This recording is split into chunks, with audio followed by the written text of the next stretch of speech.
In September 1942, Jack Wintle's letters from the South Pacific began to reach Mary Clyde and their children back home in Louisiana. I was lonely when he went away. Naturally, I was for him. And we didn't know how long it was going to be.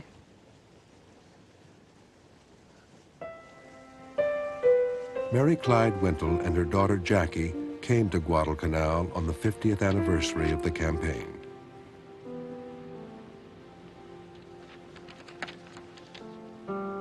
Wish I could see you, Jackie, and Judy for a little while. The girls must be growing a good deal. One thing that has impressed me so terribly much is the extremely small value of material things compared with the greater things, such as a chance to live.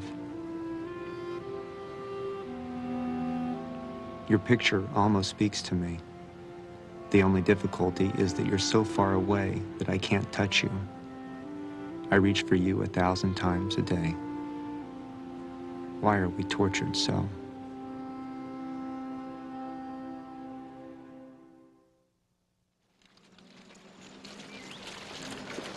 For the Americans on Guadalcanal, loneliness was the least of their problems. Victory at Tenarú River did not feed the Marines. The lack of supplies soon became agonizing. Rations were short, supplies were short, everything was short, except the rain, except the bugs, except the malaria that made its appearance, dysentery. You were fighting these elements as well as the enemy. It was a total hellhole. We lived in squalor, absolute squalor. We slept in our little pup tents, floorless pup tents, on our back in the mud. Breakfast was thin gruel, and the other meal was rice. Socks and underwear were distant memories. The malaria caseload numbered in the thousands. The sick, hungry, exhausted Marines seemed to be sliding toward their ruin. General Vandegrift wrote, "Day by day, I watched my Marines deteriorate in the flesh."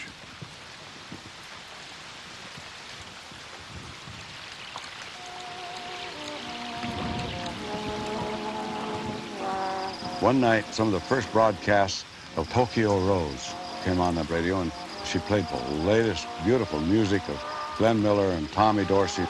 Hello, you fighting orphans of the Pacific. This is all request night. And I've got a pretty... She'd say, "Don't you wish you were in the arms of your lover in Griffith Park tonight?" She'd say sweet things to us, you know, and then she'd get very dramatic, and she'd say, "You Marines, you 5th Marines on the Mintanaka'u, we know right where you are, and tomorrow you will be dead."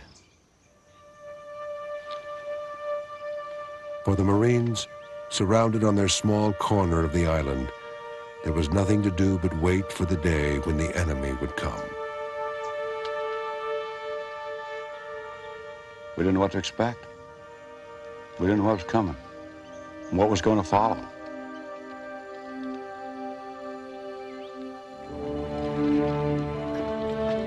As summer turned into fall, the Japanese began loading ships for an overwhelming new offensive. After the shock at Tenarú, the first defeat for the Japanese army, Yamamoto realized that this remote jungle island was of immense importance. Night after night, he shipped massive reinforcements to Guadalcanal for what he hoped would be the decisive battle in the Pacific War.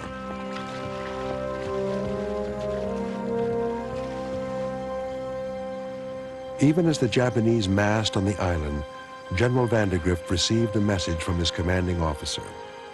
It said, the Navy, fearful of losing more ships, could no longer support the Marines on Guadalcanal. The Marines were on their own. And a handwritten note accompanied the official one. If worst came to worst, Vandegrift was authorized to surrender.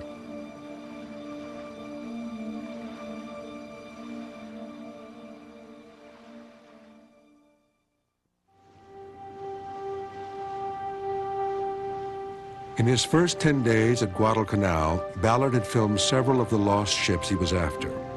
With a week left to go, he began to search for the powerful battleship Kirishima, the largest ship in Iron Bottom Sound. Kirishima is the ship we want the most, but it's going to be tough. All we have to go on is where the Japanese admiral said it went down, but we've been in Guadalcanal for weeks now, and none of the ships have been in the admiral's positions. We're getting close to the admiral's position. Well, there's nothing there. Nothing. Mud. Lots of mud.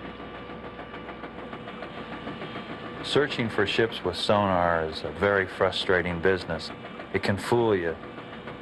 You can go by a rock formation, a geologic feature, and think it's a ship when it really isn't. More geology.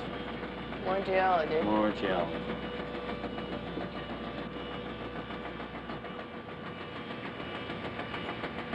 Yeah, we got something. Probably more geology. Something. That's it. Well, but it's got to be Look a at it. big It's something. going. Look at that. What's its length? That's 150 it. meters. It's bigger than a It's still destroyer. going, man. It's big. 170 meters. 170 meters. 170 meters. That's it. All right. Hey, we got it. All right, We tell, got it. go tell people we got it. We got it? We Yeah, got we got it. it. Look at it. Oh, my God. Look at that. How big Now is let's it? dive on it. But Ballard's elation was short-lived. The battery of the submarine Sea Cliff failed to take a charge. At the same time, the power supply of the robotic vessel Scorpio burned itself out. The expedition had suddenly hit the wall. This is the worst part of the expedition. We have 14 ships identified, and the submarine's broken. Scorpio's also broken, so we can't get any of our assets down, and we've got less than a week to go. Another dig suit. Yeah, test latches. Well, this transformer shot. You don't have another one? No, we don't have any spares on board. No, let's take a look at it. God, that's cremated. You got some of this back at home? Yeah, we've got a spare back in the other vehicle that we can cannibalize and bring that out here, but it could be anywhere from 1 to 3 days before we get a flight in. Forget it. Okay, this is serious stuff. Because we just find the battleship and now we can't film it. Right. It's never easy, and there's always a problem. The part is on another submarine out at sea right now that has to come into San Diego, drop the batteries out of that submarine, steal the parts, jump on an airplane, fly halfway around the world to get the parts here. It's maddening.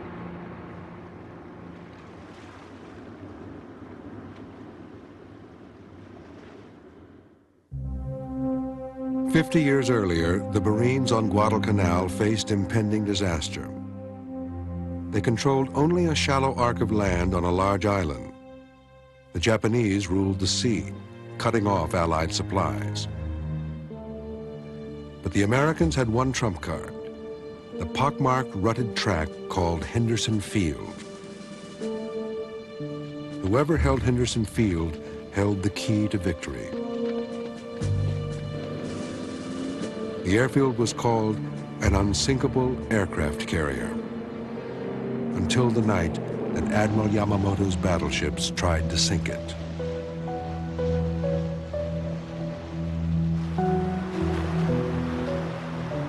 On the island on October 12th was my birthday. I had now reached the advanced age, through a lot of good luck, to be 19 years old. And lo and behold, about 1 a.m. on the 13th, these tremendous blasts all of a sudden occurred, seemingly to us out of nowhere. Boom, boom, boom. And a big flash of light rose up out of the Iron Bottom Sound against those low-hanging clouds, and a staccato pounded against those things. And this went on, louder, like freight trains whizzing over your head. And I thought, Jesus, I'll never live to see my 19th year. Hell of a time. I only have one day at being 19. General Vandegrift wrote, "Until someone has experienced shelling, he cannot easily grasp the sensation of helplessness, fear, and shock. A man comes close to himself at such times."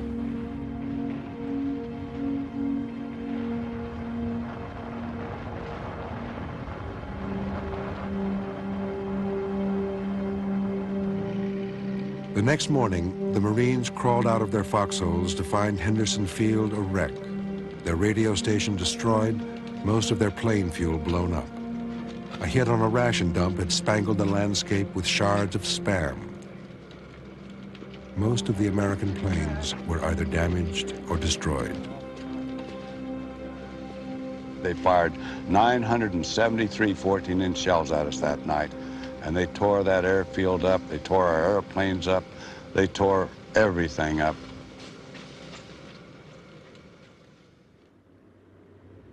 With American planes disabled, the Japanese were free to land troops for a new offensive. The next day, the Marines woke to a humiliating spectacle. A huge task force calmly unloading soldiers in plain view of the Americans. The Japanese are landing men, equipment, artillery, of which we could do nothing about. We were powerless at this point.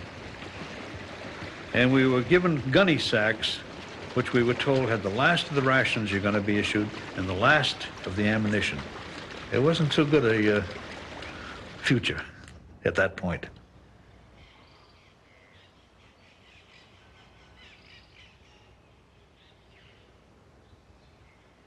The Japanese army soon launched its offensive, sideways.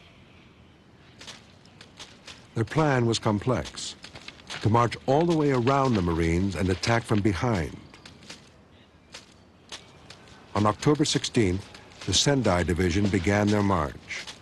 They ended up chopping trails through a trackless jungle, completely losing some units and exhausting the rest. After 3 days, they sharpened bayonets, expecting to fight the next morning, but couldn't find the enemy for 5 more days. Finally, on October 24th, at least some of the Japanese force attacked the ridge just south of Henderson Field.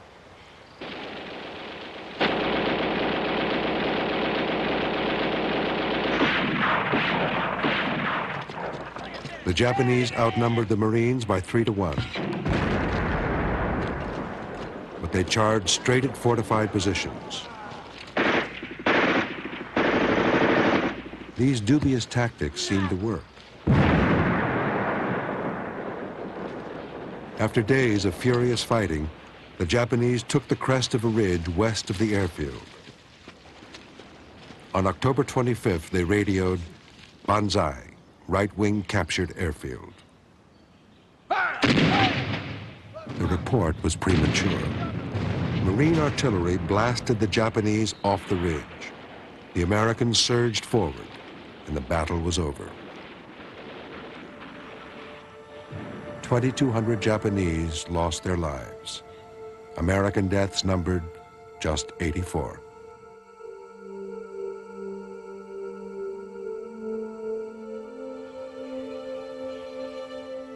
For the Japanese army, the aftermath of the battle for Henderson Field was as bad as the bloodbath itself. The Sendai Division had to retreat the way it had come, through 30 miles of swamp and jungle. This time, it would be without food. One officer wrote in his diary, October 27th. We haven't eaten for 3 days. I have to rest every 2 meters. October 29th. I don't know how many men must be left behind today. The soldiers abandoned their equipment. They started to eat leaves, bark, roots.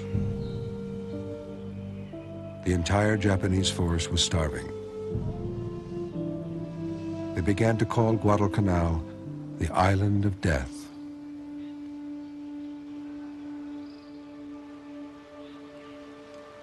I wonder how long this will last. It makes me feel like a little bird in the rain.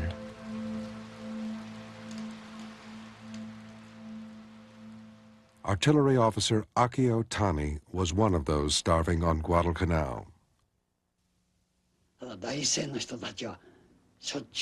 Very often, we would smell the delicious scent of the food cooking at the American base there when the wind wafted our way.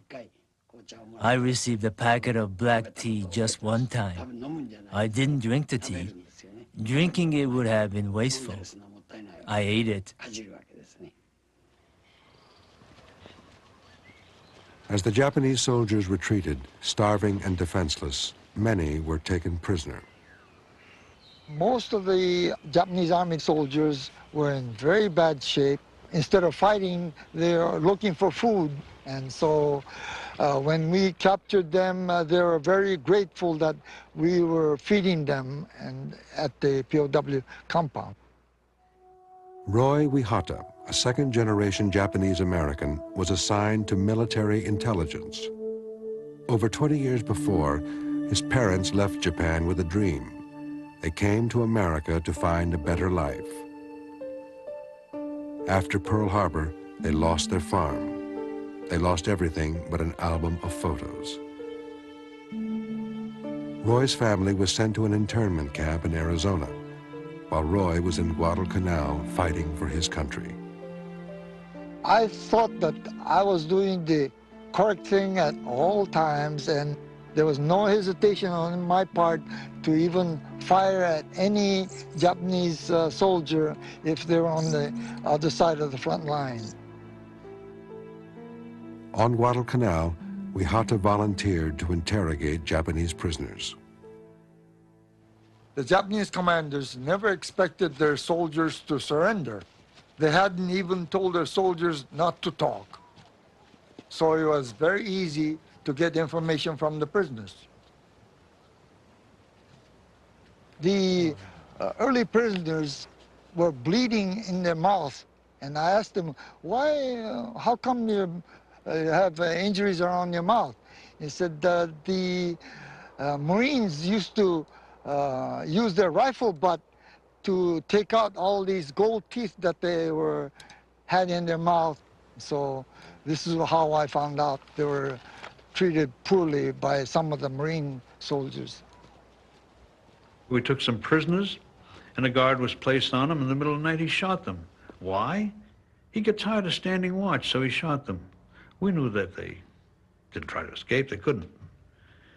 So, and in this type of savagery, one reverts to an almost barbaric, everyday type of existence. And you do things under these conditions that nobody in their right mind or normally would do.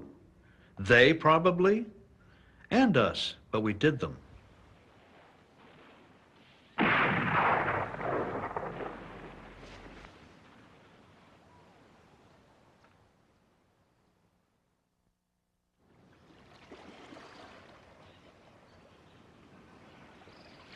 The island of quiet villages, after only a few months of war, had become almost unrecognizable to Tom Tutulu and the other Solomon Islanders.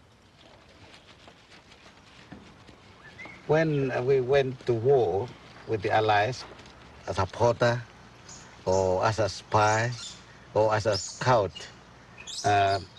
we just don't understand what it's all about. This is an American war, it's a Japanese war maybe, but it's not a Somaliland war, you see. But as they landed on our shores, then we're caught in it.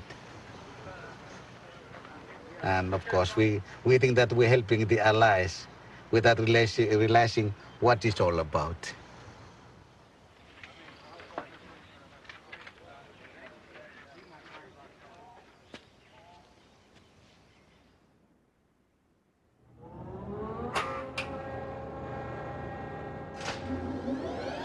After nearly a week of waiting, and with only 4 days left in Guadalcanal, the expedition's submarines were finally functional, Ballard prepared to dive just before dawn.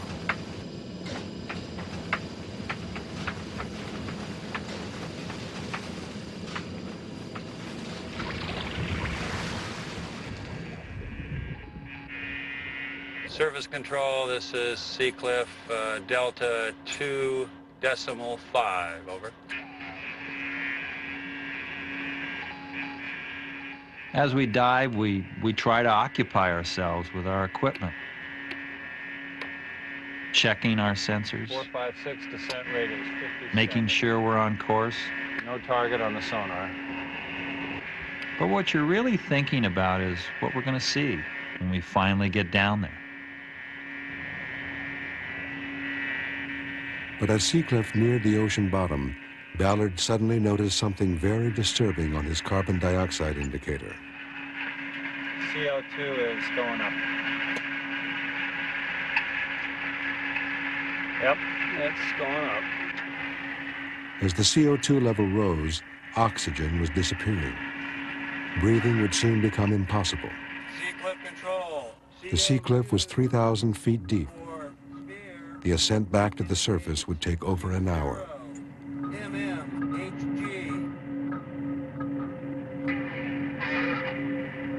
A backup meter confirmed the danger. Control Seacliff. CO2 continues to rise. Request permission to terminate. Over.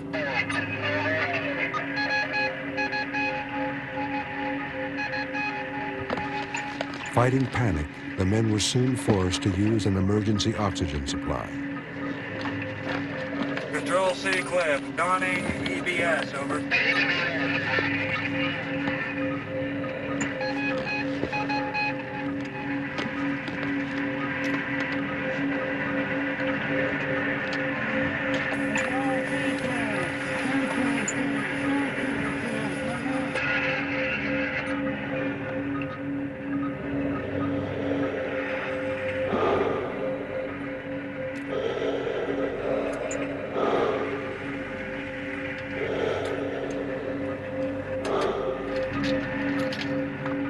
Control Seacliff. Hose departed from face shield. Expedite. With one oxygen mask out of commission, the three divers had to share two masks.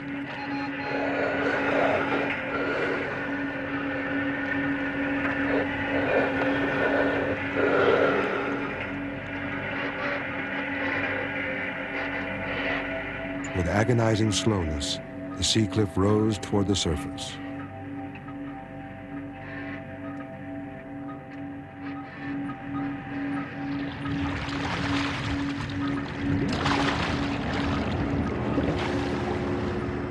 We came here to document the war, to document the insanity that took so many lives.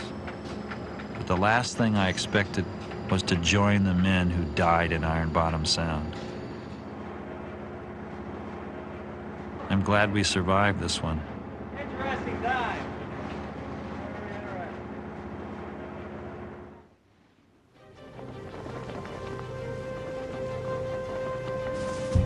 In November 1942, the majestic battleship Kirishima led a powerful fleet of 61 ships toward Guadalcanal. With the fleet went the Empire's final hopes to recapture the island. Their plan called for the fleet to bombard Henderson Field. 11 troop transports would then land 7,000 fresh soldiers on the island.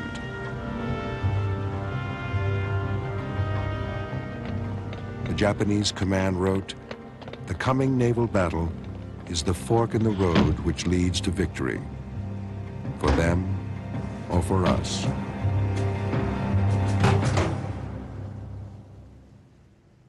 Mishiharu Shinya from Tokyo had enlisted only because every young man in Japan had to. Stuart Murdoch from Indiana had dreamed of the Navy and the imaginary event called war. These two young men, worlds apart, were about to meet in combat. We knew the Japanese were going to strike that night. The intelligence reports were just so definite. I can remember from the island came the fragrance of flowers, tropical flowers. And I didn't feel like, going into battle.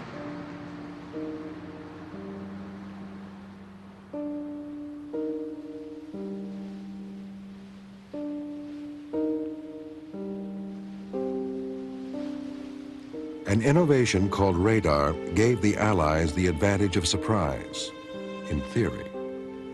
But the American commander did not trust the newfangled instrument. He knew where the Japanese ships were, but he didn't fire. He didn't fire for 8 long minutes. Ships that could hit targets 12 miles away came within 5 miles, then 2 miles, then 1. And then less.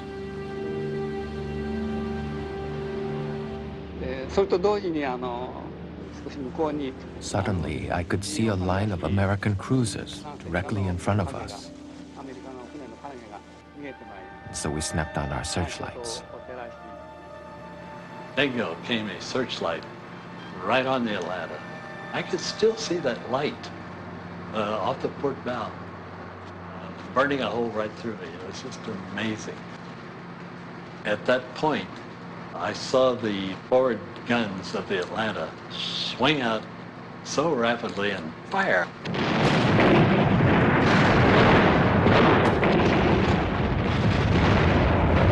In minutes, 13 American and 14 Japanese ships were all firing, almost at random. One of the men doing the firing was Bert Dowdy on the Monson. We were really shooting at anything that moved. I believe we hit our ships, our own ships. Japanese done the same. We hit the Japanese, they hit us. It was just one hell of a brawl. The two formations dissolved into chaos. Opposing ships came so close that sailors shot at each other with machine guns. Murdoch's Atlanta was smashed by 2 full battery salvos from another American ship. Every man on the bridge, including Murdoch, was hit. I saw Admiral Scott coming toward me, and I saw him take his last step, boom, and that was it for him. He was killed right there. Shinya's Akatsuki attracted an avalanche of fire from 5 enemy ships, including the crippled Atlanta. Every part of the ship became unstable. It started to quiver and shake. Then the ship began to sink, and we all had to jump into the sea.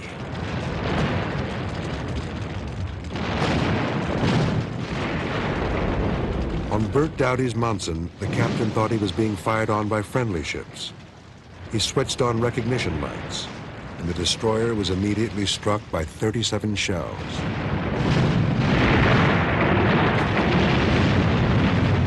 It was just one hell of a bang, and that was it. I got hit, and I just went out. I lay there unconscious all night long. I didn't get off the ship. Only a few miles away, Stuart Murdoch was trapped on the bridge of the Atlanta. Shells kept exploding all around him. Murdoch, in panic, vaulted over the bridge rail, a 20-foot drop to the deck. Down I went. And I hit, I'm pretty certain, a bunch of dead bodies on that gun emplacement, because I heard the noise of their, their lungs, whatever, if it's a shattering kind of feeling right that moment that I'd done that.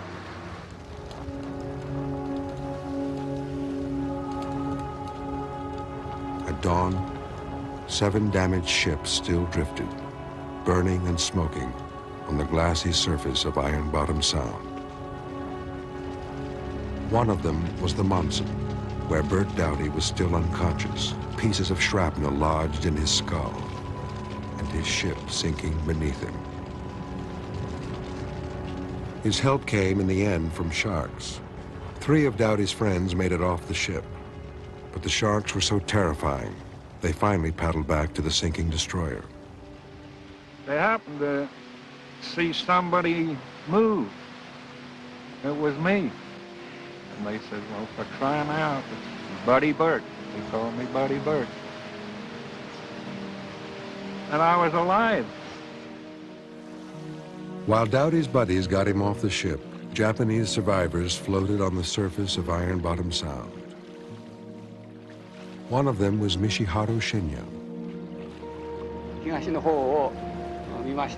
Many hours passed and the sea and sky gradually became light.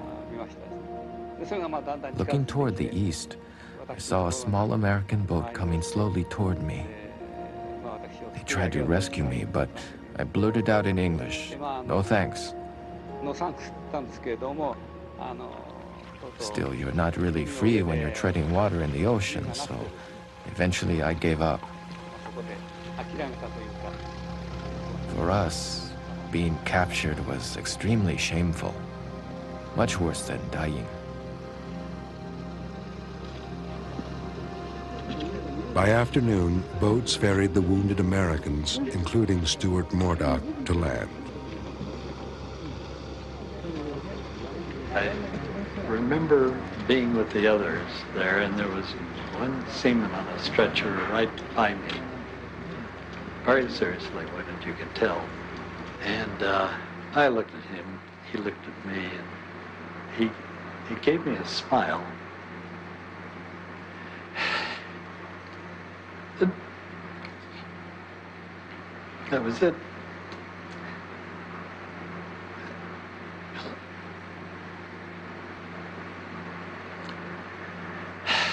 I haven't told this before.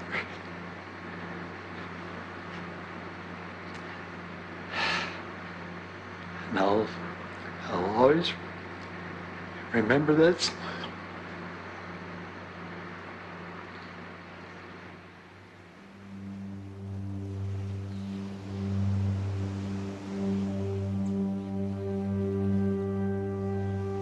For both sides, the battle was incredibly costly. The Americans lost 2 cruisers, 7 destroyers, and over 1,700 men. The Imperial Navy, 2 battleships, 1 cruiser, 3 destroyers, and nearly 1,900 men. A standoff. But the next day, that standoff turned into a decisive American victory. Bombers sank 7 Japanese troop transports, ending the Japanese attempt to reinforce, ending Japanese hopes to retake the island, ending any true possibility of the Japanese holding the South Pacific.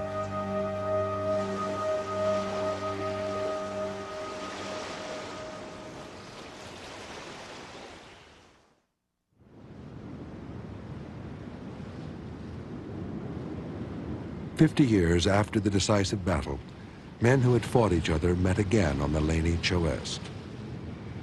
Were you the first Japanese ship to open searchlights? Yes, I think so. I think it was on us. I think. If you were the first.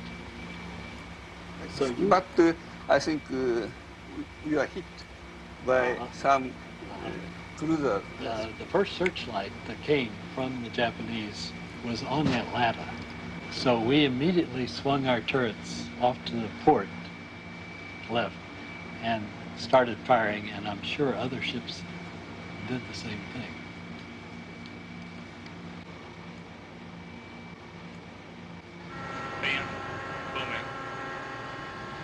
With 3 days to go in the expedition, Ballard's crew lowered the Scorpio.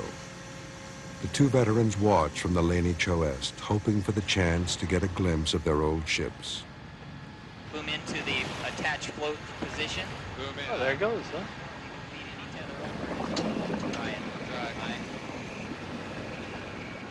There it is. There it is. There it is.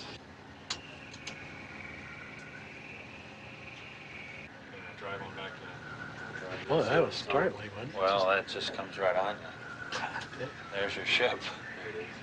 Boom.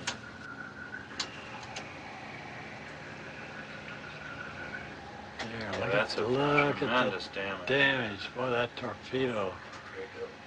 Yeah. That damn thing set the ship just right up. So ragged. So ragged and spread out. Recognize anything? Or back up and up.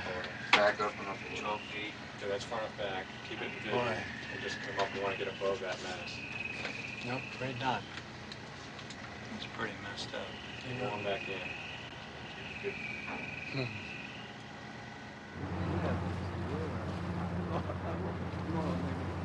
The ship floated on the spot where the two men had fought, reviving their memories of war.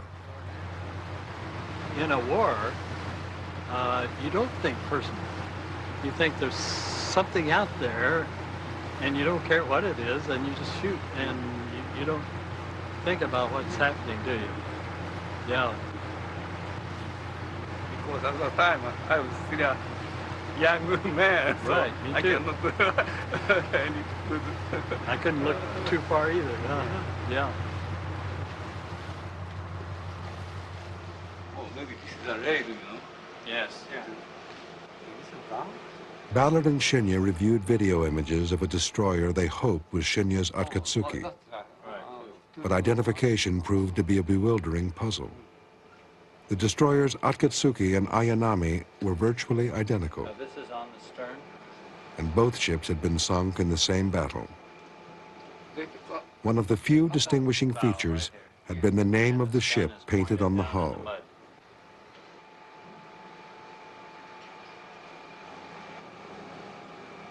That's a R, you mean? Yeah, R. That's an A? Looks, Just one. R, you know, R. The only remaining Japanese character was the first one, and both Akatsuki and Ayanami began with the same character. But both ships had the same? That's right. Both ships had the same letter. For Ballard and Shinya, the identity of the wreck would remain a frustrating riddle.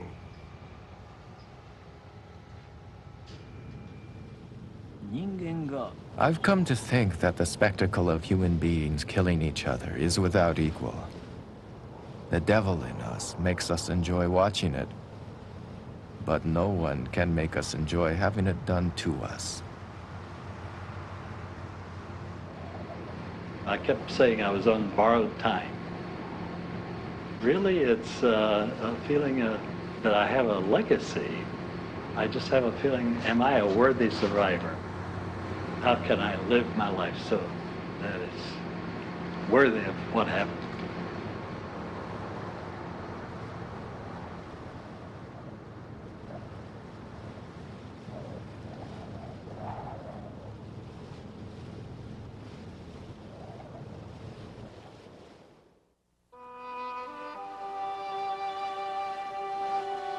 In the days after the November naval battle, the American fleet limped south for repairs. Mary Clyde Wendell began to hope that her husband Jack would soon get shore leave in San Francisco. Darling, the day will soon be here when I'll be able to come back home for quite a spell. By mid-November, Mary Clyde was waiting expectantly for news. When that Western Union fella came up on the doorstep, I thought it was my cue to come to San Francisco. And when I went to the door, the man said, "Lady, this is a death message."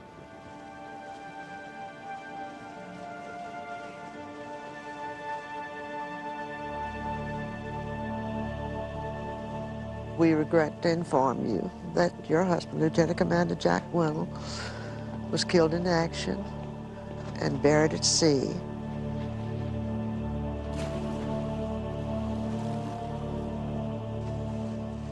I thought that he would be untouchable.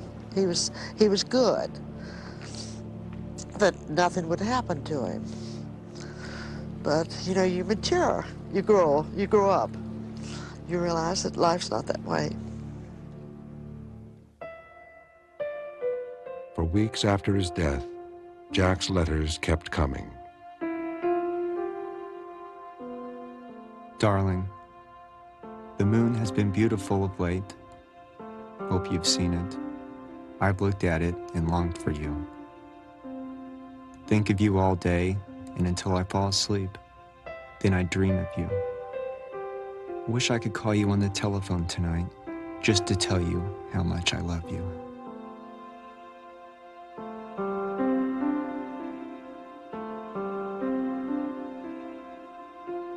Mary Clyde Wintle never remarried.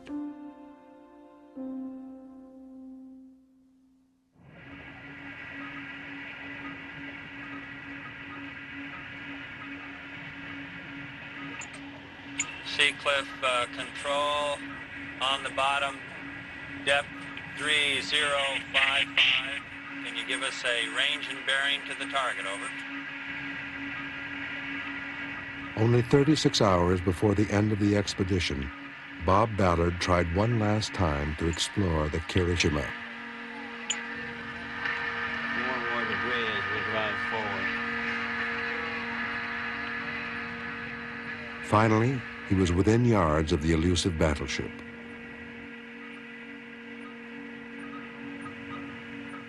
In the days when it was just built, the Kirishima was the pride and joy of the Japanese fleet. And for 20 years, when people thought of the Imperial Navy, it's her they thought of. Now, she's come to this. Oh my God, look at that. This one's upside down. 800 feet of upside down battleship. Amazing. I've never seen a ship in the deep sea upside down. They always right themselves. Bismarck righted itself, Titanic righted itself. Normally they roll back coming on the way down.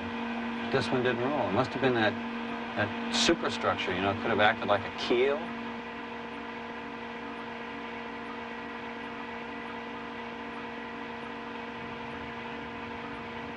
Oh, wow, look at that. It's coming right in by the window. Back off.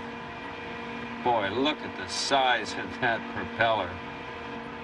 15, 20 feet across. Oh, watch out, we're getting a little too close.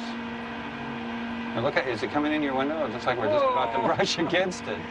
Wow, look at the size of those propellers. Unbelievable.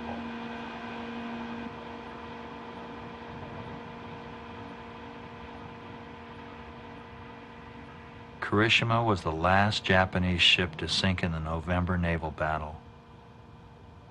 And when she went down, the hopes of an entire country went down with her.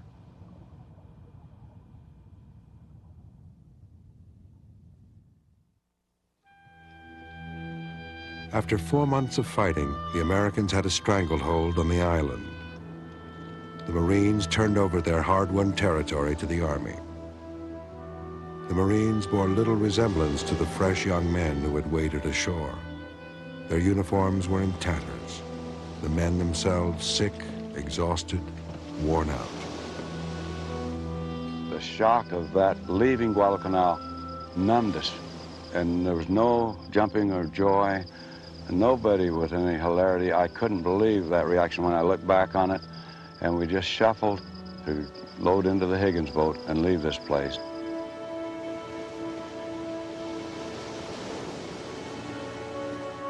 As bad as conditions were for the Americans, they were worse for the Japanese. Without food or reinforcements, the remaining soldiers seemed doomed to die on the island. But on 3 February nights, the Japanese Navy slipped through the curtain of Allied surveillance to steal 11,000 troops away from their fate. The last act of the campaign, like so much before it, was a mix of courage, blunder, and simple luck.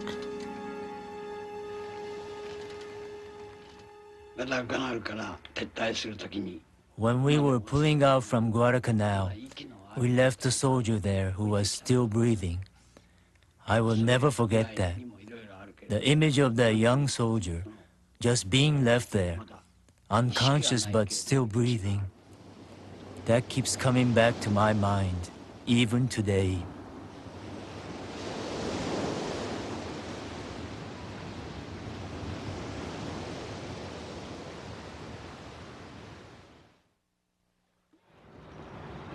For the Marines, after months on the front lines, the next stop was Melbourne. The Australians, Marines agreed, were suitably grateful. No, the people of Australia were marvelous. Marvelous. Everybody had an adopted family, it seemed, and certainly had girlfriends.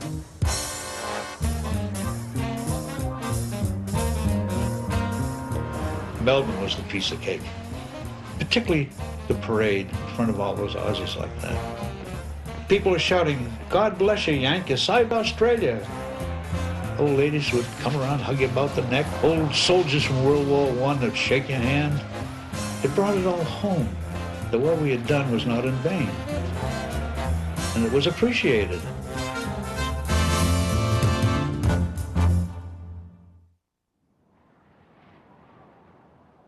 In a few months, the name Guadalcanal had gone from obscurity to legend. The campaign turned the war around in a literal sense. Before Guadalcanal, the Japanese always advanced. After Guadalcanal, they were always in retreat. The road now led only one way, toward Japan.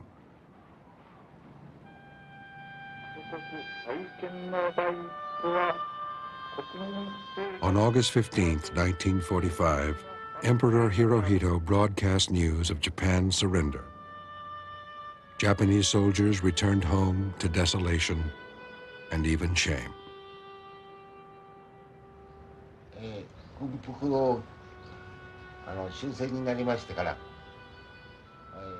After the war, we were supposed to stop wearing the military uniform, but we have no other clothes, so we just ripped off the insignia and kept wearing the uniform.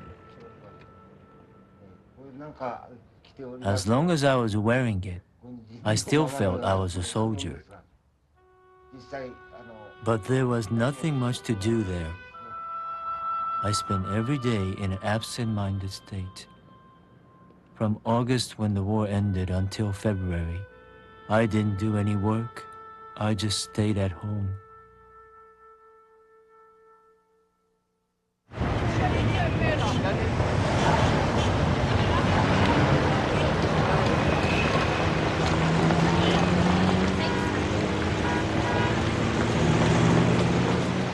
For many, the war gradually became a forgotten part of the past.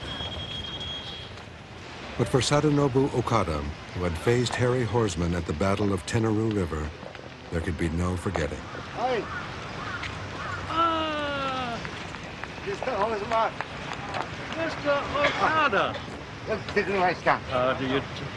Konnichiwa. Over the years, the two enemies had begun to exchange letters. The letters eventually numbered in the hundreds. And in 1992, they finally met in Tokyo. A very strange offshoot of the Battle of Guadalcanal seemed to forge in later years a rapport between Americans and Japanese. This picture, Ilu Tenaru. Yes. And this is with soldiers on the field who faced each other, suffered the same conditions. They worse than us, of course. While we were hungry, they starved. I was 21 years old. I was 18.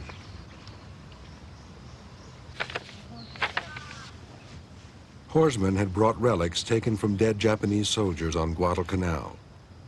He hoped that Okada would be able to recognize signatures from the doomed Ichiki detachment, and the memorabilia could be returned to the families of the dead.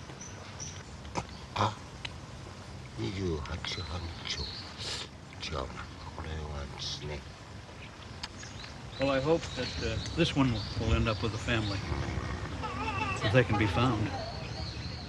Over the years, Horsman's letters to Okada had helped Japanese survivors and relatives locate the burial sites of soldiers killed on Guadalcanal.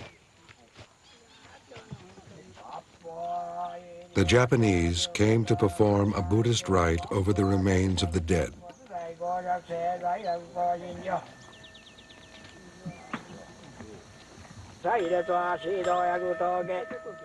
Without the ceremony, the spirits of the dead would be forced to roam over the earth forever.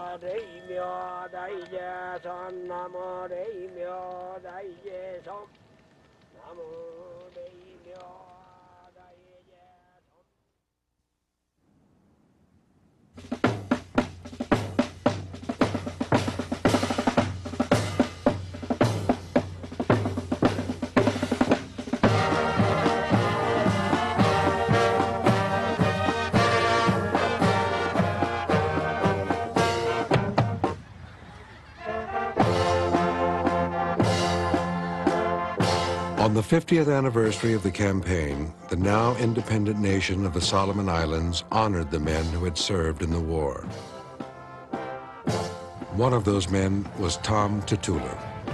The very moment I'm waiting for has now arrived. I've received a Solomon Island medal.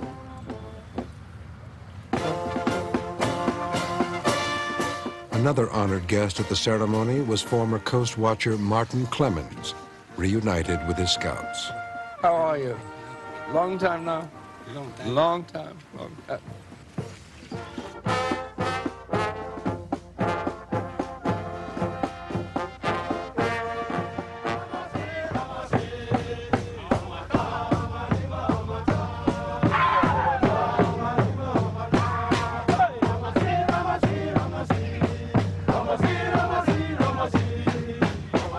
For better or worse, the Second World War brought the Solomon Islanders into the civilized world.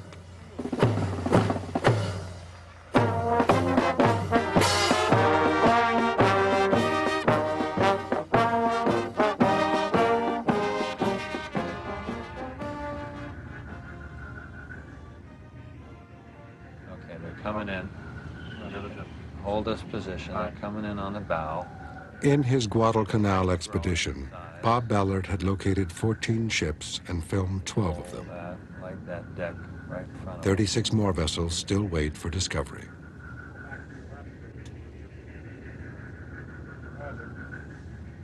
At journey's end, Ballard laid down a plaque to honor those who died in Iron Bottom Sound.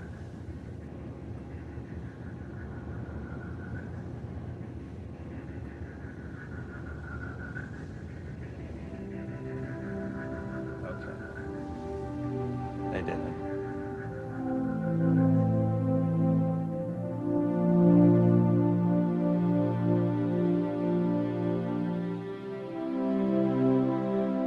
In a way, you think it's a little strange, putting a plaque thousands of feet deep in the ocean.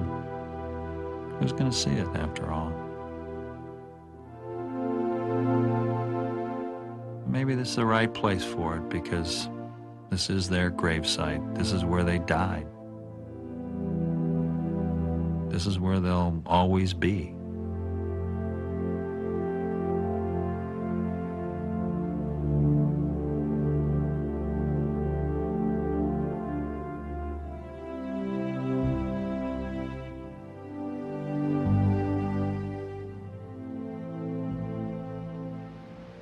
If the tacticians of the world were to leave it to survivors, you wouldn't have any wars. You wouldn't have any.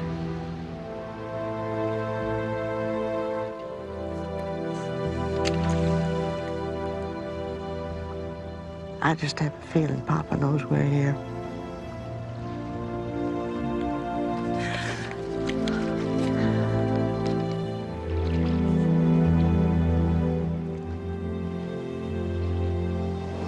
Well, sitting here, and I look out there, I can just picture those fellows out there. And as I'm telling my story here, they're just saying to me, I know they are.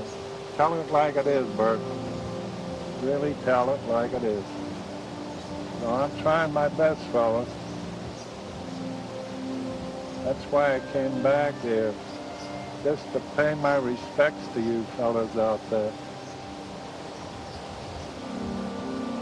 You'll always be with me. You're in my mind. Think of the good times we had. I salute you. That's the way it is. I don't know what else I can tell you.